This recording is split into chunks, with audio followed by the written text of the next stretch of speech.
Magandang araw sa lahat. Ngayon ay nasa ikatlong hakbang na tayo ng 5S, ang Standardize. Ang goal ng Standardize ay siguraduhin na pare-pareho ang paraan ng paglilinis at pag-aayos ng store. Saan mang branch at kahit sino pa man ang naka-duty, kailangan ay may routine tayong sinusunod araw-araw.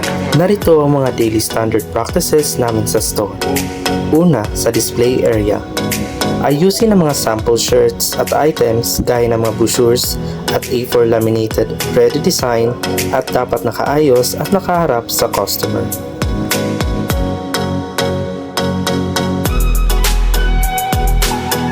Sa counter at cashier area naman, dapat may maayos na lagayan ang mga resibo, pens at order forms. Tanggalin ang mga hindi importante at kalat pagkatapos ng bawat transaksyon. Sa graphics area naman, siguraduhin nakaayos ang mga kagamitan at consumables bago at pagkatapos kumuha. Ilagay ang mga natirang ritaso sa ibang lagayan kung ito pa ay pwede pang magamit.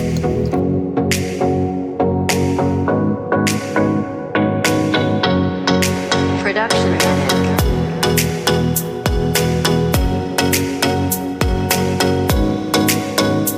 Huwag din natin kalimutang ayusin na ang mga nakadisplay sa labas at linisin upang kaaya-aya itong tignan ng mga customer.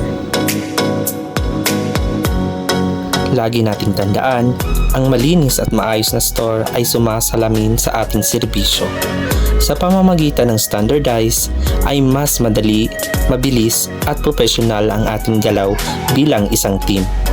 Disiplina at consistency ang susi. Yun lamang sa ngayon, hanggang sa muli.